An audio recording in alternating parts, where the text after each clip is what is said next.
Challenge vous est proposé par Cash Assurance.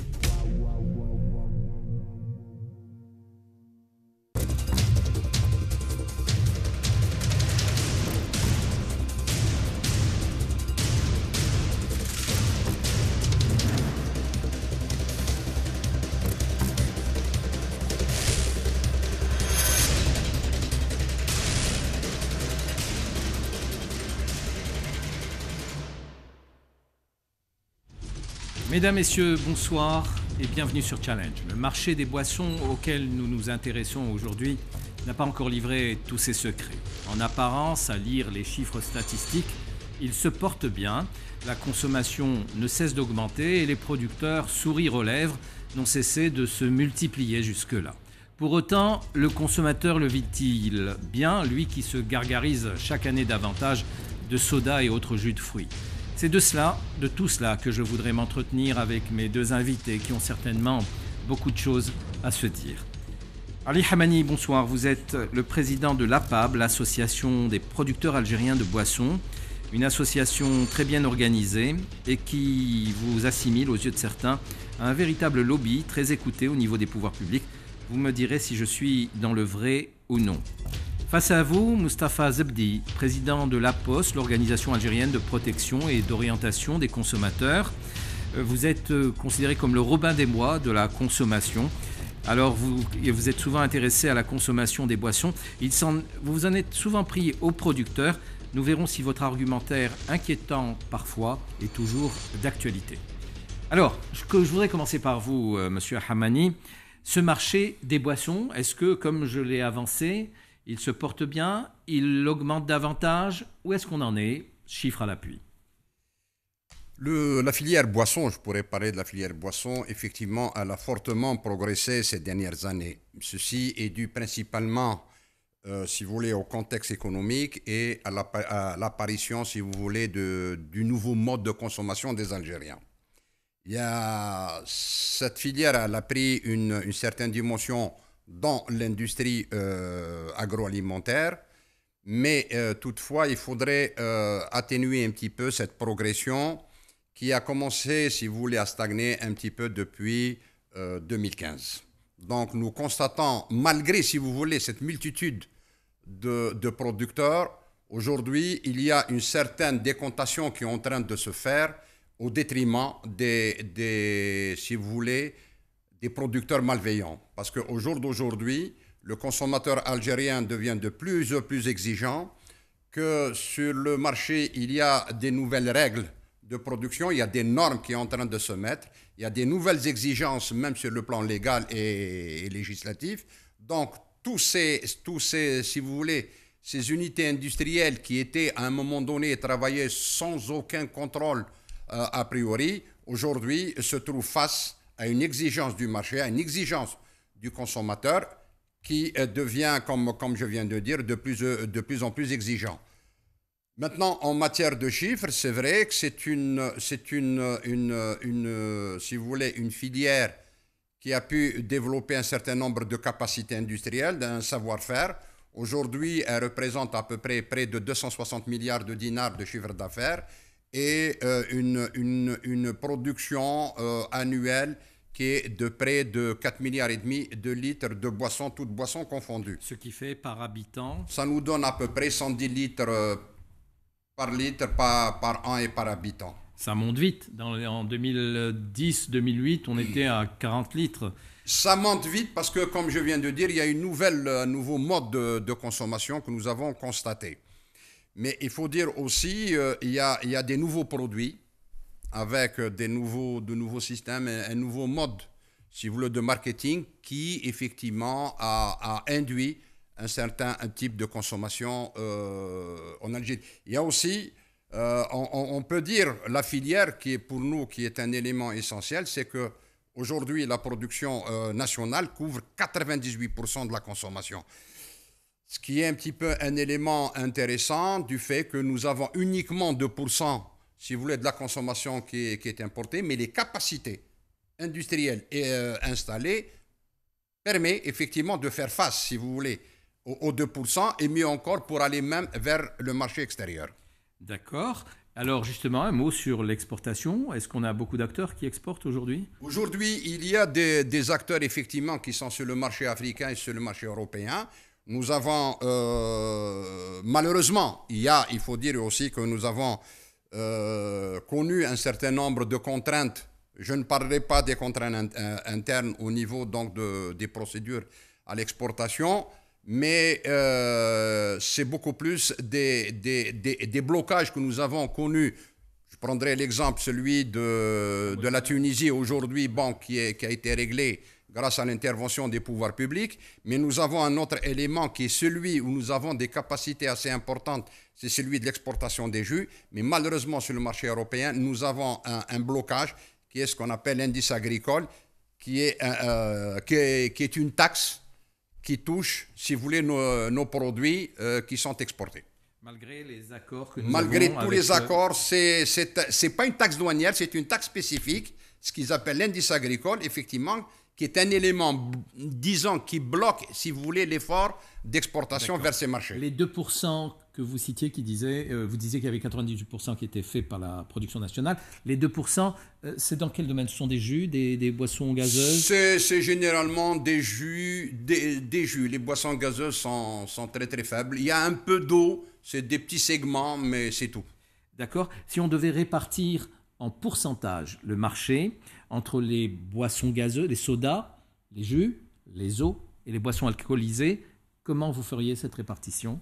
Vous avez d'abord en premier lieu, ce sont les boissons gazeuses qui couvrent à peu près 53% à peu près. Et puis ensuite, qui est leader en Algérie?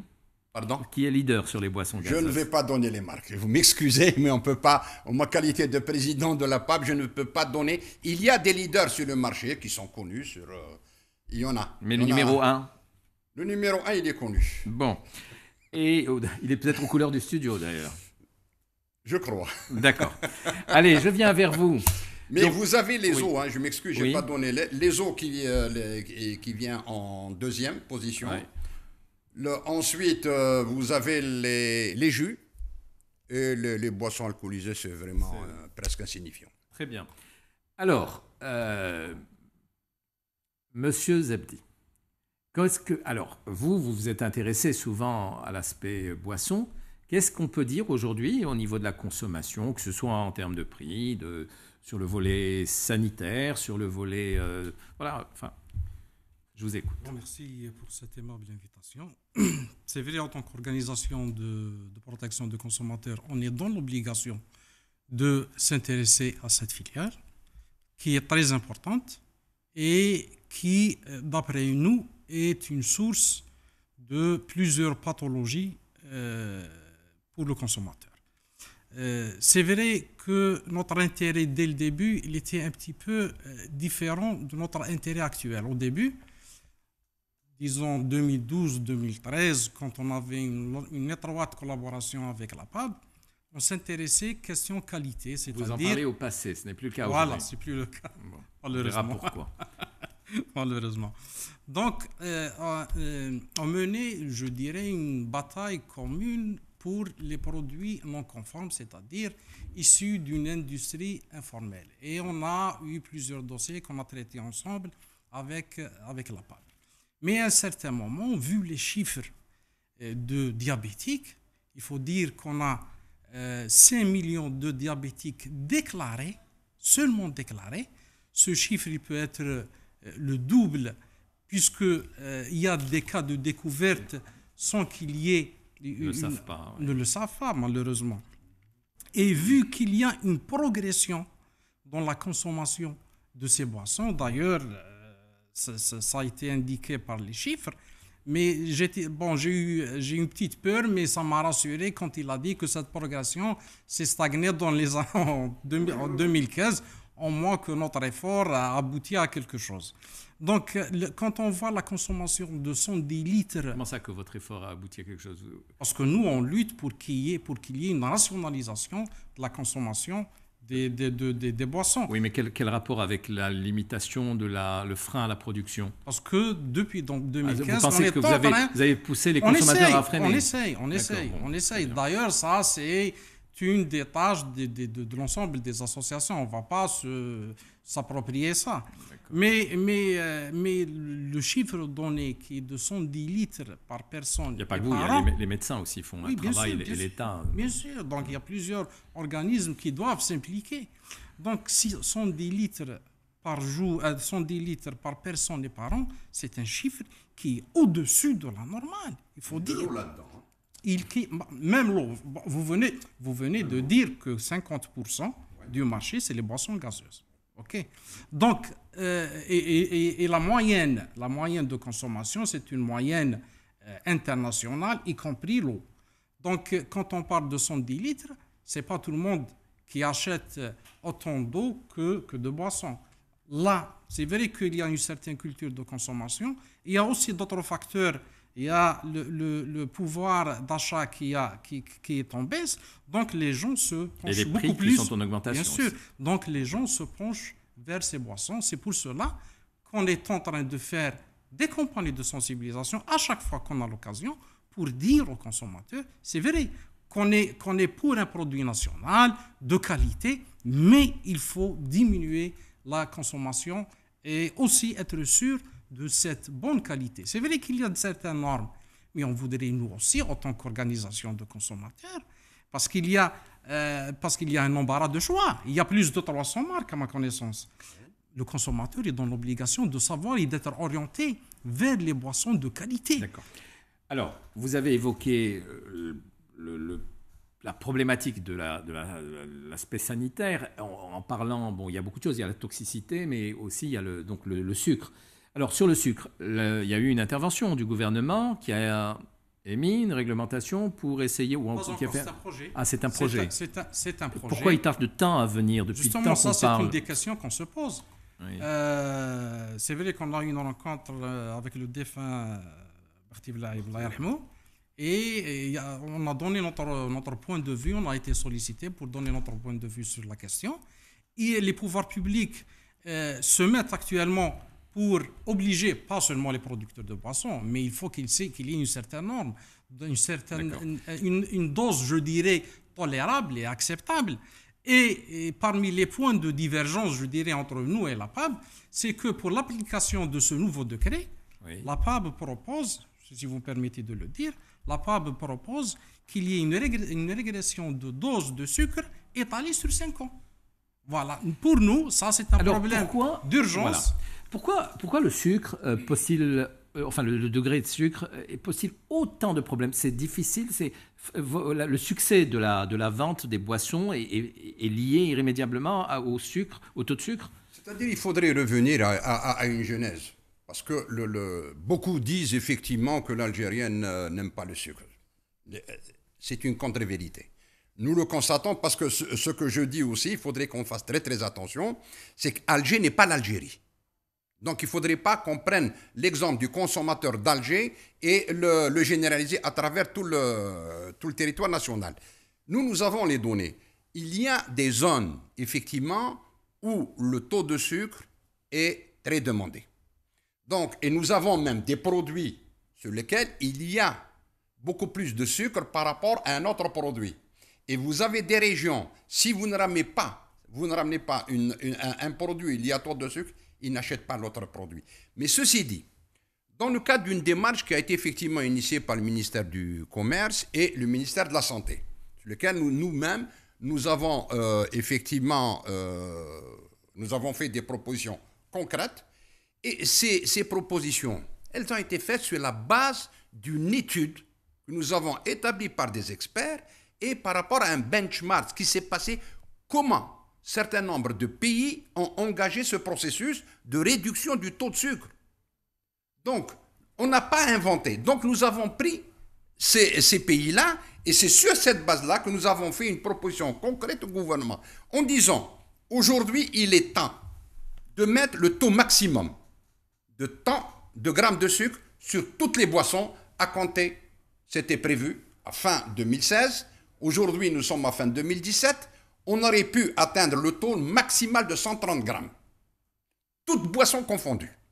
Donc, parce que si on ne met pas une limite maximale, il va y avoir, si vous voulez, une... Ceci dit, Ça ne veut pas dire que toutes les boissons sont à 130. Nous avons aujourd'hui sur le marché des boissons qui sont à 100 grammes, à 110, à 115. Il y en a. Mais pour dire pour que l'ensemble des producteurs puissent réduire, nous avons pris donc, c'est pour ça que je dis sur la base des expériences d'un certain nombre de pays, et même ça a été une démarche qui a été proposée par le comité technique que préside le professeur Brouri, c'est de dire qu'il faudrait qu'on habitue le palais du consommateur algérien à moins de sucre sans qu'il ne se rende compte. Parce que rien n'interdit au consommateur. Quand il voit que le produit n'est pas sucré, il va l'ajouter. Mais l'objectif, c'est de réduire ces maladies. C'est comment les réduire, c'est de l'habituer à moins de consommation de sucre. Voilà, si vous voulez, un petit peu la démarche que nous avons proposée et qu'il me semble qu'a été retenue, même par le comité technique. Hein. C'est pas une... Justement, ça, c'est un des points de divergence avec la PAP. Parce que l'intérêt, il m'excuse, M. Hammani, il est commercial. Et pas autre. C'est un intérêt commercial. Parce qu'actuellement, le consommateur algérien... Mais il ne dit pas, il l'explique. Non, il n'est pas commercial. L'intérêt, non. Vous me laissez terminer mon idée. Vous me laissez terminer. Je vais vous montrer pourquoi l'intérêt est commercial. C'est vrai que l'Algérien, il a une tendance à opter pour les boissons sucrées. D'ailleurs, il y a des boissons actuellement sur le marché avec un taux de sucre plus de 140 grammes litre. Oui. Voilà. Surtout ce qui est fraises, etc. Et entre autres, la boisson numéro 1 aux couleurs du studio. Non, vous me laissez terminer. Bon. Donc, là, quand on parle de boisson, ce n'est pas un aliment ou bien je dirais... une denrée importante pour la croissance de l'être humain.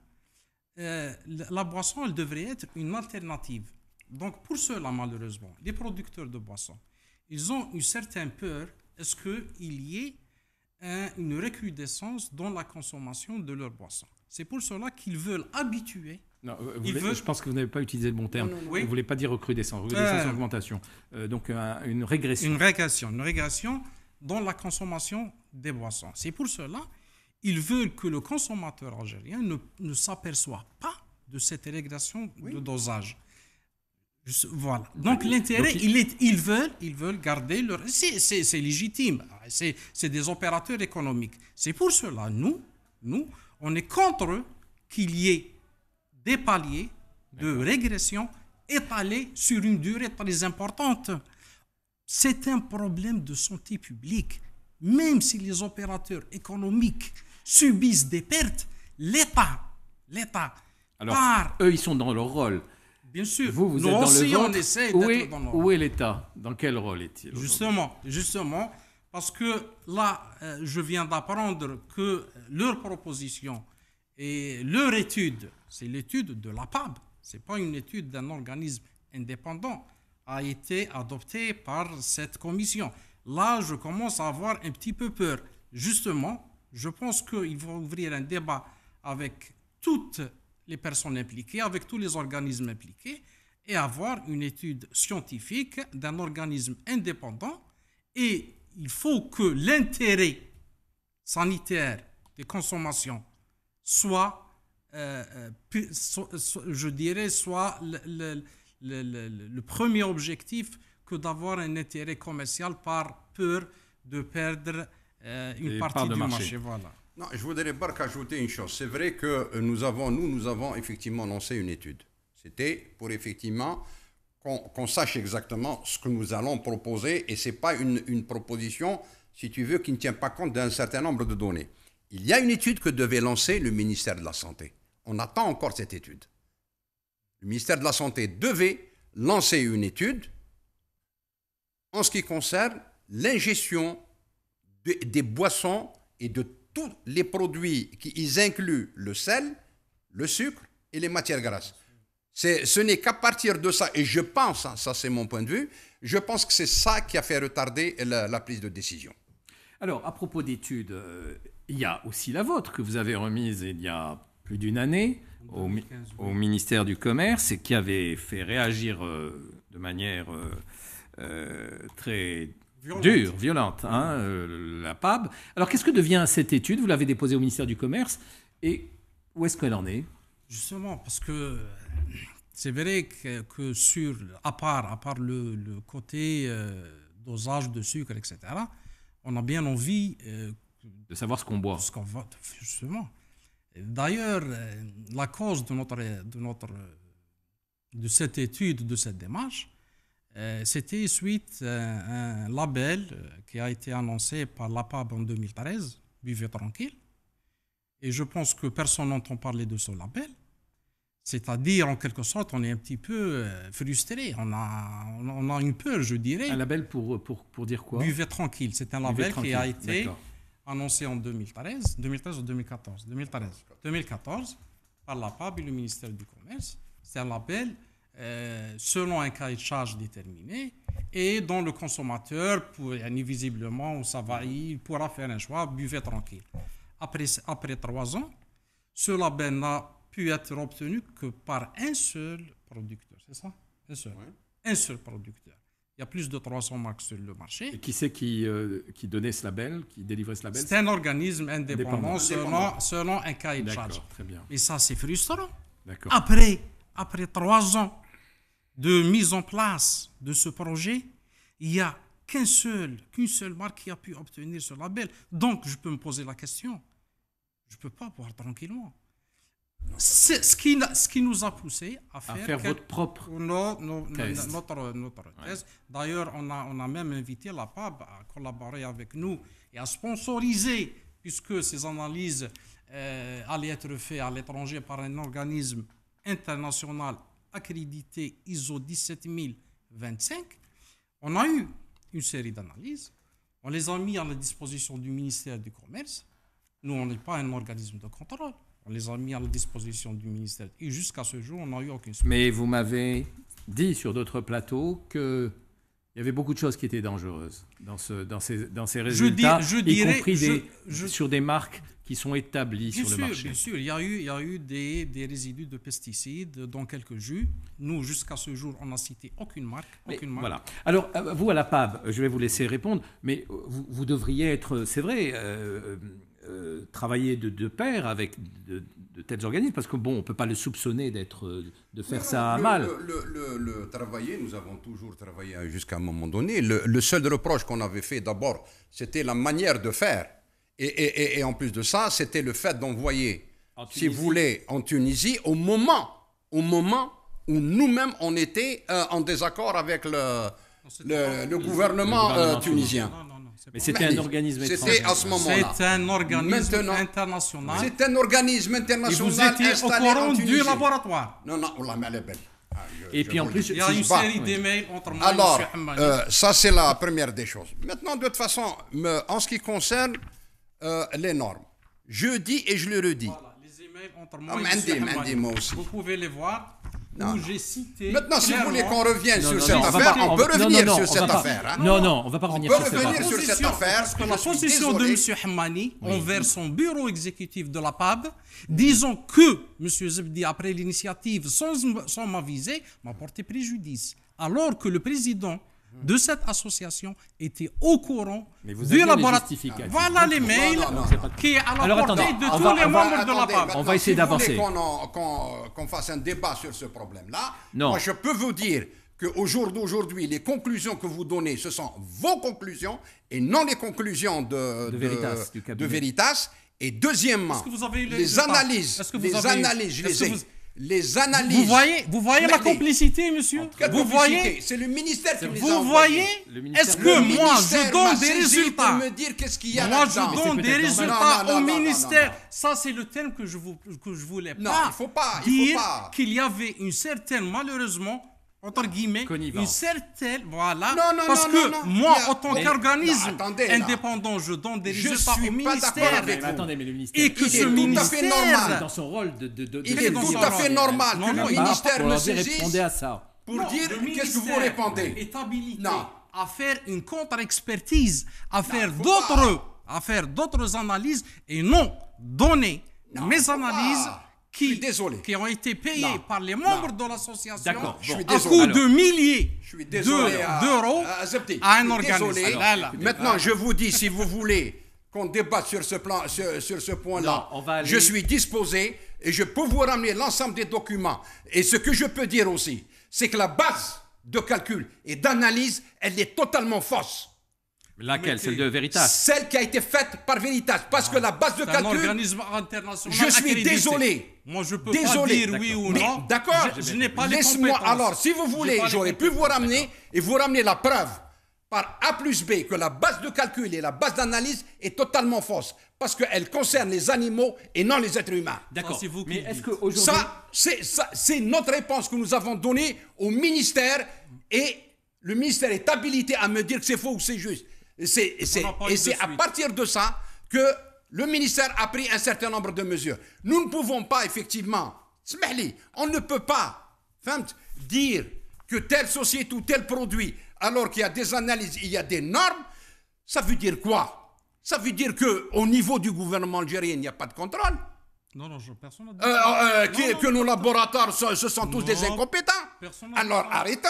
Non, personne n'a dit ça. Ce que je dis, il y a eu des analyses, il y a eu, sur la base du retour d'informations, et nous avons constaté que la base de calcul était totalement fausse et que même la norme de pesticides qui a été truc rentre dans le cadre de la norme qui est le Codex Alimentarius. On ne peut pas inventer Donc, pour vous- sur des choses qui sont encadrées par une réglementation. Pourquoi vous avez été gêné? J'ai- Pourquoi il y en vous a avez jamais- été gêné que Je- notre organisation... Non, je fasse suis des désolé, analyses? je vous ai dit, je n'étais pas d'accord Oui. quand vous avez décidé de l'envoyer Non, en Tunisie. non, non. Ça, Vous savez, monsieur je le Hamani, dis et je le monsieur- redis. Je monsieur suis tout Hamani, à fait, je ne suis pas d'accord. L'attitude Bien sûr. décidément malveillante de Oui, la monsieur. dite association Oui. est de nature à torpiller. On va pas revenir là-dessus. Non.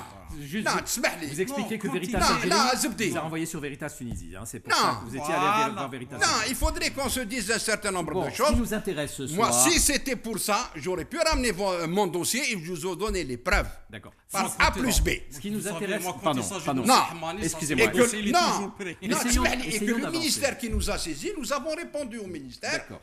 Et vous avez dit que Voilà. le ministère a pris certaines mesures. Quelles sont-elles? Non, c'est des mesures en disant que les normes, sur la base des analyses qui ont été faites, elles sont correctes, elles rentrent dans le cadre de la norme. Donc il ne s'agit Je pas voudrais de juste, prendre dire un certain que nombre. Vous avez dit qu'on pouvait croire que on mettait en cause les contrôles qui sont faits. Ben oui, on met en cause les contrôles qui sont faits, y compris par l'État, parce que tous les jours nous renseignent sur des turpitudes, sur des choses qui sont mal faites et des choses qui sont graves aussi, toxiques. On ne dit pas que tout est malsain. Simplement, pour en revenir aux boissons, est-ce que vous, du point de vue, vous êtes dans ce secteur depuis longtemps, et vous pouvez nous dire, on ne parle pas de ces boissons qui sont dans l'informel et qui sont évidemment, et vous serez d'accord, très dangereuses sans doute.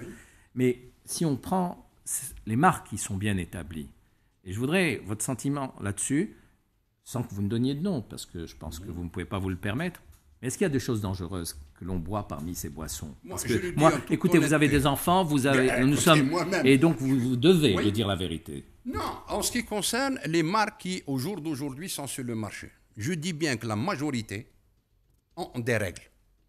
La majorité d'entre eux sont en l'ISO. Que ce soit le 9001, je ne parlerai même pas du HACCP. Ils ont le 17000, la majorité. Donc, à partir de ce moment-là, les règles de contrôle, vous avez que certaines entreprises, sur différentes phases de production, il y a un contrôle qualité qui se fait avant que le produit ne soit mis sur le marché. Il y a des règles aujourd'hui qui sont mises en place. Et la majorité, je dis bien les grandes marques et la majorité, ont ce procédé. Et c'est dans ce sens-là que nous-mêmes, même par rapport aux petits producteurs, petits entre guillemets, à certains producteurs qui n'ont pas les règles, nous avons même fait des propositions au gouvernement, que ce soit au ministère du Commerce ou de l'Industrie, c'est d'obliger de mettre obligatoirement les règles du HACCP. Donc il faudrait qu'il y ait une réglementation stricte qui impose la mise en place de ces règles pour toute l'industrie de l'agroalimentaire, boissons comprises. Pour effectivement, parce qu'au jour d'aujourd'hui, nous disons, nous en tant qu'association, si la qualité fait défaut, l'unité de production va disparaître. Donc, comment maintenir cette activité? C'est le lien, c'est par rapport au produit que vous mettez sur le marché. Si vous ne maîtrisez pas le produit, vous êtes appelé à disparaître. Oui, mais vous ne répondez pas à ma question.